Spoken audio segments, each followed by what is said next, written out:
Assalamualaikum warahmatullahi wabarakatuh. Bismillahirrahmanirrahim. Alhamdulillahirabbil alamin. Allahumma shalli ala sayyidina wa nabiyyina Muhammadin wa ala alihi wa ashabihi ajmain, amma ba'du. Teman dan sahabat semuanya dimanapun berada, semoga semuanya senantiasa dalam lindungan Allah, dalam keadaan sehat walafiat, amin Allahumma amin. Kita lanjutkan belajar membaca memaknai kitab Al-Fikratun Nahdhiyah fi usuli wa furu'i ahli sunnah wal jamaah, karangan Syekh Imaduddin Al-Bantani. Alhamdulillah sudah di halaman 89. Qalal musannifu hafizahullah wa nafa'ana bi ulumihi amin ya rabbal alamin. Al-mas'alatu saniyata asyara fi man taraka shauma. Bermula masalah yang ke-12 itu pada menjelaskan orang-orang yang meninggalkan ia akan puasa. Man marada maradan syadidan yubahu lahu tarkus siyam. Bermula siman, bermula siapapun yang sakit ia akan sakit yang berat. Syadid, sakit yang berat, parah. Niscaya dibolehkan. Ini man bukan isim syarat nih. Buktinya yubahu ini alifnya enggak hilang. Jadi yubahu kita baca jadi khobar aja. Bermula siman, yang sakit ia akan sakit yang parah, itu yubahu dibolehkan baginya tarkus siyami akan meninggalkan puasa. Karena syarat puasa bagi orang yang mampu. Kalau enggak mampu karena sakit ya boleh buka. Summa idza shahha wajaba alaihil qada'u. Kemudian apabila telah sehat ia, niscaya wajiblah kepadanya oleh qada'. Nah, ketika udah sehat berarti mengganti di waktu yang lain. Ini kalau sakit parah berarti memang sakit parah udah berhari-hari. Dari malam boleh enggak niat. Namanya sakit parah. Waman marada maradan mutbaqan falahu tarkun niyati bil laili. Dan bermula siman. Yang sakit dia akan sakit mutbakan, sakit yang terus menerus. Kalau di atas sakit parah. Ini sakit ya parah juga. Memang enggak terlalu parah barangkali maksudnya, tapi bersambung-sambung. Barang siapa yang sakit dia akan sakit yang mutbakan, terus menerus bersambung-sambung. Falahu tarkun niyah bil laili. Niscaya boleh baginya seorang itu meninggalkan niat di malam hari. Ini alinea ini untuk menjelaskan sakit di atas ya. Orang sakit parah boleh enggak puasa. Kemudian apakah dari malam dia boleh enggak niat? Boleh. Kalau sakitnya terus menerus. Waman marada maradan mutaqatta'an ka'ankana yahumma ka'ankana yahummu waqtan duna waqtin. Dan bermula orang-orang yang sakit dia maradan mutaqatta'an, akan sakit yang putus-putus. Maksud sakit putus-putus, kadang sakit, kadang sembuh. Kadang sakit, kadang sembuh. Mana contohnya? Ka'angkana yahummu. Seperti bahwa ada ianya seseorang itu demam. Waktan duna wakten, demam ia pada suatu waktu ketiadaan waktu yang lain. Kadang-kadang demam, kadang-kadang enggak. Ini demam parah nih, bukan demam biasa. Fa'inkana mahmuman inda tulu'il fajri shadiqi falahu tarkun niyah. Maka jika ada ianya seseorang itu yang demam ketika terbit fajar sadek, ini fajar sadek kan masih boleh fajar sadek maksudnya ini menjelang mau puasa dia udah demam. Karena begitu fajar sadek terbit itu memang udah masuk waktu puasa. Ini ceritanya, maka jika ada ia itu demam ketika terbit fajar sadek, pagi-pagi sebentar lagi mau masuk puasa memang udah demam. Falahu tarkun niyah, niscaya boleh baginya seseorang itu meninggalkan niat. Boleh langsung tidak niat. Wa illa jika tidak artinya sudah terbit fajar sadek, dia sudah memasuki puasa, enggak demam dulu, nanti duha baru demam. Nah, kalau begitu sakitnya itu tetap harus niat di malam hari. Jika tidak fa'alaihi ayyanwiya, maka wajib. Fa'alaihi di sini fayajibu. Maka wajib kepadanya oleh bahwa niat ia. Wa in 'adal maradu jadzalahul iftar. Dan jika kembalilah oleh sakit, niscaya boleh baginya seorang oleh buka. Nah, biasanya duha sakit. Jadi pagi, malam tetap niat dulu, puasa dulu kan, begitu sakit baru buka. Nah.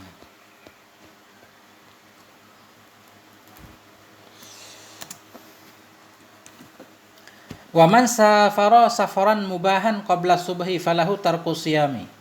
Dan barang siapa yang musafir ia akan safir yang mubah. Kapan dia musafir? Qabla subhi, sebelum subuh. Maksud sebelum subuh di sini sebelum terbit fajar. Sebelum memasuki puasa. Orang berangkat musafir, keluar kota atau mau jauh lah, safir kasar kan. Nah, safir yang mubah ini bukan untuk maksiat, untuk ilmu, untuk umrah misalkan. Safir yang mubah sebelum subuh. Artinya sebelum memasuki puasa. Dalam keadaan iftar, belum berpuasa.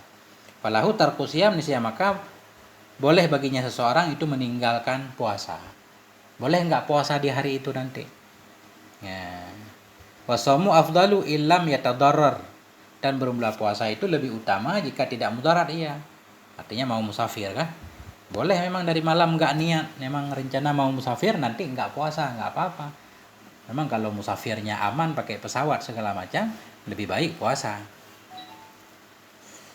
Waman aswaha shaiman summa safara lam yakun lahul fitru.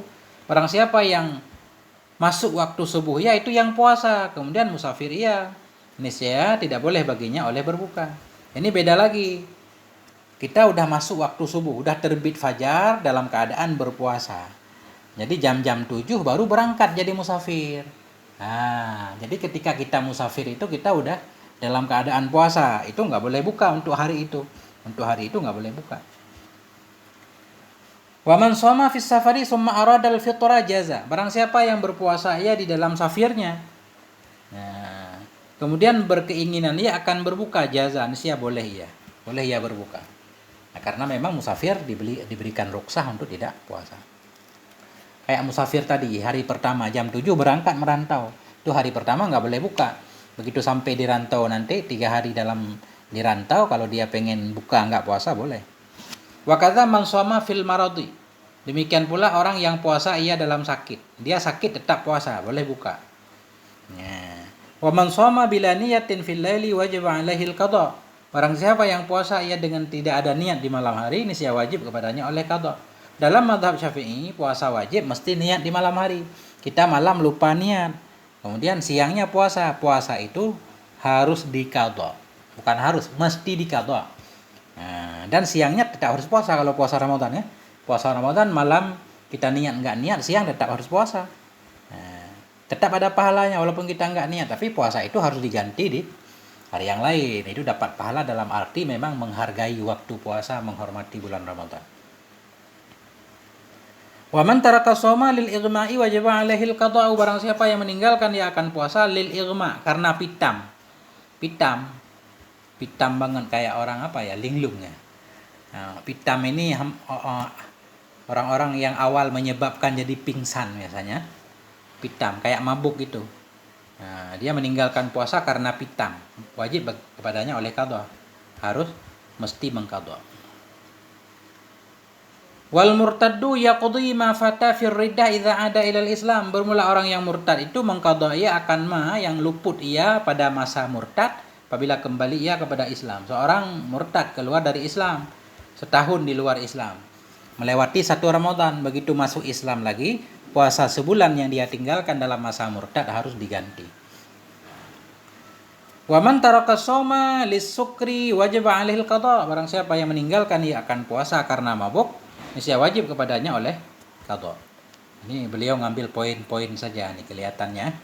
Nah, wasabiyyu idza shoma ramadhana summa balagha wajaba itmamuhu wa la qada 'alaihi. Dan bermula anak kecil itu bila puasa ia akan Ramadan. Summa balagha, kemudian balik ia. Wajaba itmamuhu, niscaya wajiblah oleh menyempurnakannya puasa, wala qada 'alaihi, dan tidak ada qada di atasnya si sabi. Artinya anak kecil kan enggak wajib puasa, kemudian dia puasa. Tiba-tiba di tengah hari dia balik. Mimpi basah. Begitu dia balik berarti kan udah wajib puasa. Jadi puasa hari itu dia wajib menyempurnakan, enggak boleh buka lagi. Kemudian walaupun dia puasa separuh dalam keadaan enggak balik, enggak apa-apa, enggak wajib mengganti untuk hari itu. Walau balagha sabiyyu fi nahari ramadhana muftiran fala qada 'alaihi fil ashah. Jikalau baliklah oleh anak kecil pada siang hari Ramadan dalam keadaan berbuka. Anak kecil jadi di bulan Ramadan nih enggak puasa dia, tiba-tiba di tengah hari balik. Begitu dia balik kan wajib puasa. Tapi dia dalam keadaan memang tidak puasa. Fala qada 'alaihi, ini maka tidak ada qada di atasnya si sabi pada pendapat ashah. Itu untuk hari itu dia enggak wajib qada. Lakin yustahabu lahul imsaku baqiyatan nahari kal haid. Tetapi disunnahkan baginya si sabi akan menahan diri pada sisa hari. Baqiyatan nahar, pada sisa hari. Nah, setengah hari yang dia udah balik itu sunnah untuk tidak makan minum segala macam, berperilaku sebagaimana perilaku orang puasa. Kalau haid sama seperti orang haid. Orang haid kan nggak wajib puasa, di tengah hari haidnya berhenti. Nah, itu sunnah baginya untuk berpuasa walaupun setengah hari. Nah, ini kembali kepada memuliakan bulan Ramadan. Wa man ta'adda bil fitri summa taba wajib alaihi al-imsak. Dan bermula siapapun yang muta'addi ia, sengaja ia dengan berbuka, buka puasa di siang hari Ramadan, sengaja. Summa taba, kemudian taubat ia. Kalau enggak taubat ya enggak perlu dibicarakan. Ini orang itu sengaja berbuka kemudian sadar, wajib alaihi al-imsak, wajib kepadanya oleh menahan diri, tetap menahan diri seperti orang puasa. Wajib alaihi al-qada'u zalik, dan wajib kepadanya oleh mengqada demikian. Jadi puasa yang sudah ditinggal wajib diqadha. Wa man nasyan niyata minal laili wajib alaihi al-imsak wal qadha. Barang siapa yang lupa ia akan niat di malam hari, puasa Ramadan lupa niat, wajib kepadanya oleh menahan diri dan oleh qadha. Di siang hari wajib puasa, wajib juga qadha. Cuma enggak disebut puasa, kenapa? Karena enggak ada niat, makanya disebut imsak. Wajib kepadanya oleh menahan diri doang seperti orang yang berpuasa. Walaupun sebenarnya dia bukan puasa karena enggak ada niat, dan wajib mengqadhanya. Wa man safara wa aftara summa aqama la yalzimuhumul imsak. Barang siapa yang musafir ia dan berbuka ia, kemudian mukim ia, ya, ini saya tidak wajib kepadanya oleh menahan diri. Ini kita sebelum subuh udah berangkat nih, musafir. Naik pesawat kan sampai ke Malaysia misalkan. Ya, kemudian sampai ke sana buka puasa. Buka puasa. Kemudian kita tinggal menetap di Malaysia, jadi orang sana. Nah, atau nanti kita balik lagi ke kampung kita kan, sejam doang misalkan, balik lagi ke Jakarta jadi mukim. La yalzimuhul imsak, itu tidak wajib kepadanya oleh menahan diri. Kalau kita udah berbuka enggak wajib menahan diri. Kalau mau makan boleh. Ya, ini musafir ya. Wa man taraka shoma fi yaumi syakki, barang siapa yang meninggalkan ia akan puasa pada hari syak. Hari syak ini biasanya hari 29 atau 30, bukan 30, hari 29 bulan Sya'ban. 29 bulan Sya'ban. Ada kemungkinan besok udah 1 Ramadan. Ya, enggak kelihatan bulan kan? Ya. Kemudian cuaca langit agak redup gitu. Tapi kalau terang nggak kelihatan bulan berarti nggak syok. Barang siapa yang meninggalkan ia akan puasa pada hari syok, summa bana annahu min Ramadan. Kemudian nyatalah, berarti ini 30 Sya'ban nih, 30 Sya'ban kan? 29 hari ini. Nggak kelihatan anak bulan. Besok Ramadan apa bukan? Nah, kemudian yang kita mengira 30 Sya'ban enggak puasa tentunya karena 30 Sya'ban. Ternyata udah 1 Ramadan. Ya. Barang siapa yang meninggalkan ia akan puasa pada hari syok, kemudian nyatalah oleh bahwa sungguhnya hari syok itu dari Ramadan, ternyata udah 1 Ramadan. Wajib alaihil imsak, wajib kepadanya oleh menahan diri. Tahu-taunya ada yang lihat bulan. Kita enggak puasa kan? Hari pertama biasanya, hari pertama Ramadan ini sering ini ada yang puasa, ada yang enggak. Ternyata benar ada yang lihat bulan. Kita enggak puasa, wajib menahan diri. Hadza kulluhu mulakhasatun min mughnil muhtaj. Bermula ini, semuanya ini itu mulakhah. Itu diringkas dari kitab Mughnil Muhtaj. Beliau mengambilnya dari kitab Mughnil Muhtaj.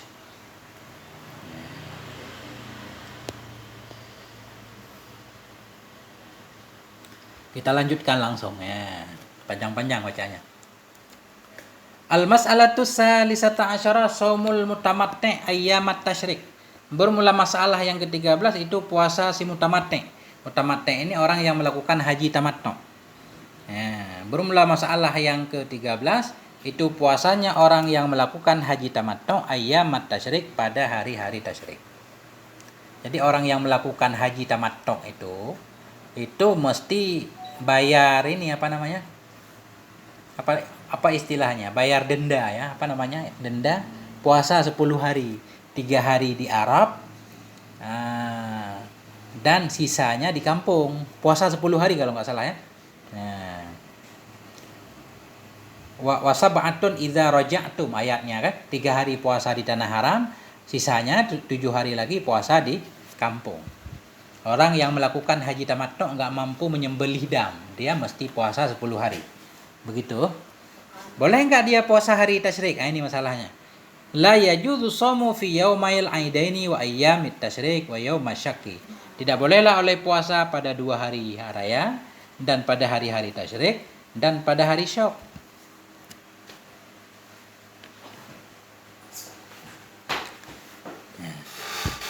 Ini hari syok yang bagaimana yang nggak boleh puasa? Tadi di atas meninggalkan puasa karena syok nih. Orang siapa yang meninggalkan ia akan puasa pada hari syok. Nggak puasa di sini memang nggak boleh puasa. Nah, berarti ada khilaf di sini. Tidak bolehlah oleh puasa pada 2 hari raya, Idul Fitri, Idul Adha, dan pada hari-hari tasyrik dan pada hari syok. Lakin qala Syafi'i fil qaulil qadim bi jawazi shaumi lil mutamatti. Nah, tetapi berkatalah oleh Imam Syafi'i dalam pendapat kadim dengan bolehnya puasa li mutamatni. Boleh berpuasa bagi orang yang melakukan haji tamattu. Walil adimi lil hadi, dan bagi orang yang tidak memiliki hadiah fi ayyamit tasyrik, pada hari-hari tasyrik, anis salasatil wajibati fil haji, untuk 3 hari yang wajib, ya 3 hari di haji. Nah, jadi Imam Syafi'i dalam pendapat kadim beliau menyatakan boleh puasa untuk orang yang melakukan haji tamattu. Dan orang yang melakukan haji tamattu itu wajib menyembelih hadiah hewan, tapi nggak punya. Nah, ini maksudnya.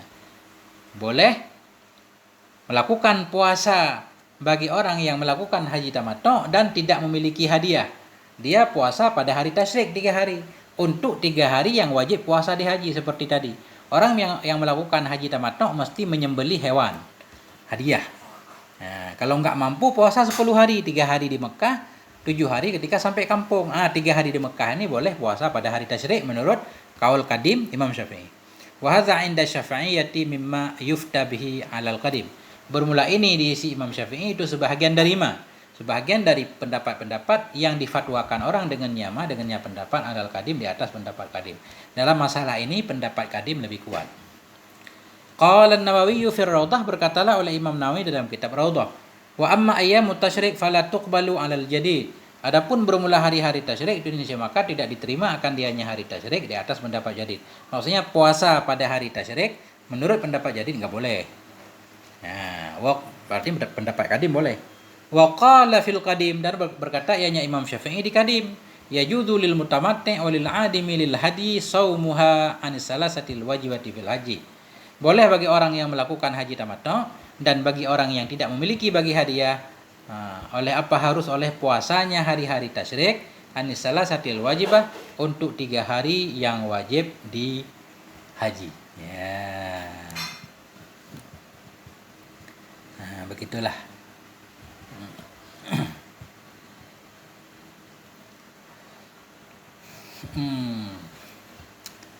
Lanjut.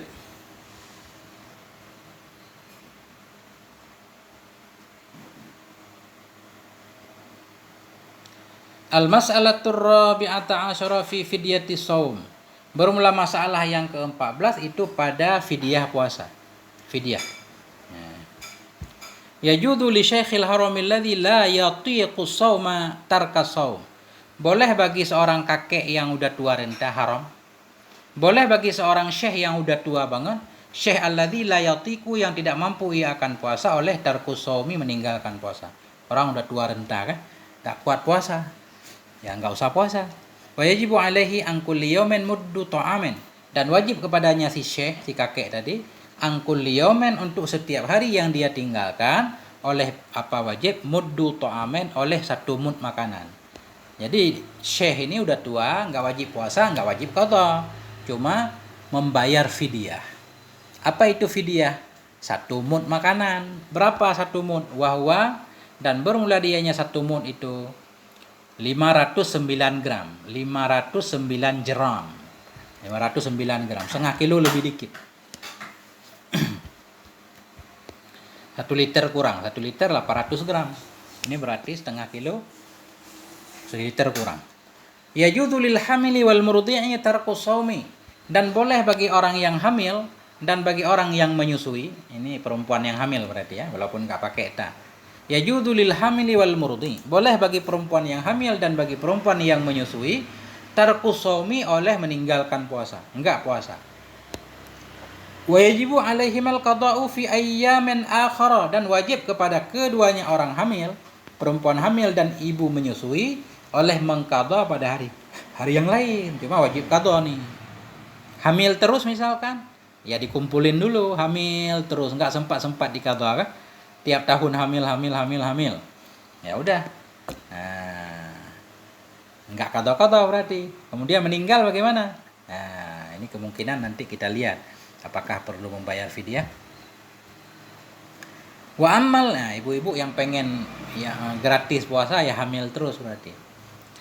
Wa ammal fidyatu fa in kana tarkuhuma li ajlil waladi ay lirahmati bihi la li ajlil masyaqqati allati talhaquhuma fa alaihimal fidyatu an kulli yawmin muddun. Nah, jadi perempuan yang hamil menyusui boleh tidak puasa, wajib qadha. Apakah wajib membayar fidyah? Ini. Wa ammal fidyatu, adapun bermula fidyah itu nisya maka jika adalah meninggalkan oleh keduanya. Tarkuhuma masdar idhofah fa'il. Adapun bermula fidyah itu nisya maka jika adalah meninggalkan oleh keduanya tadi. Perempuan hamil dan ibu menyusui meninggalkan puasa li ajlil walad. Tidak berpuasa karena anak. Lirrahmati bihi, karena sayang terhadap anak. Nanti kalau puasa anaknya kelaparan, atau ibu menyusui kalau puasa susunya kurang, kan sayang kepada anak tuh. La li ajlil masyaqqati lati, bukan karena kesukaran. Kesukaran talhaku yang menghubung ianya kesukaran akan keduanya, ibu hamil dan ibu menyusui.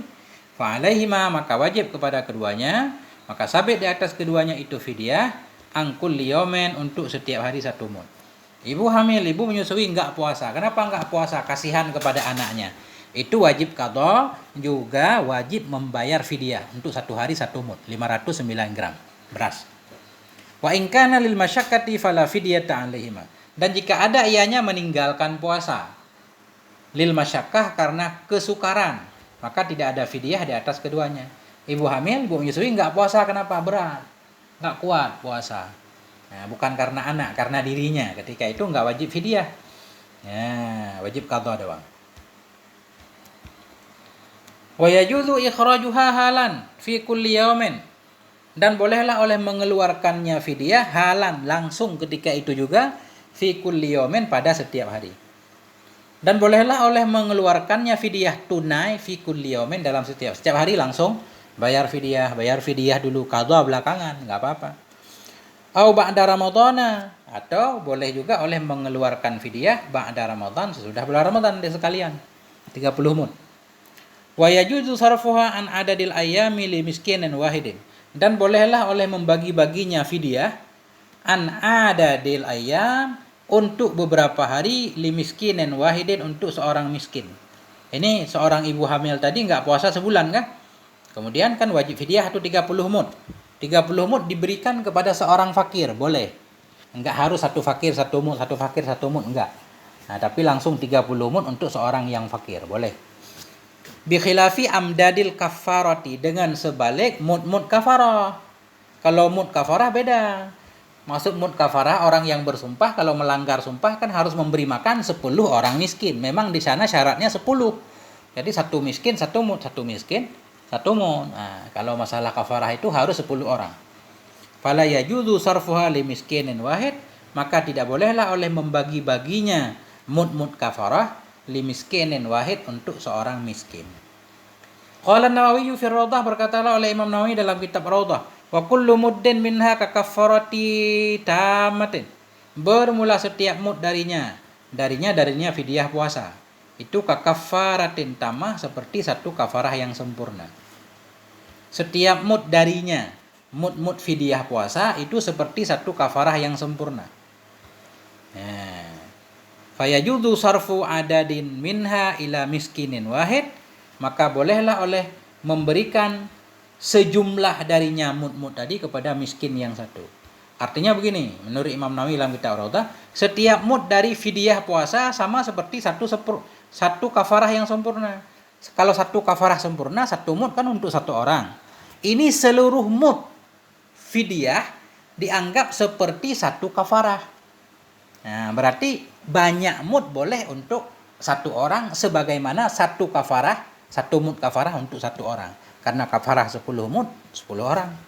Nah, maka bolehlah oleh menggunakan sejumlah darinya mud fidyah puasa kepada satu miskin.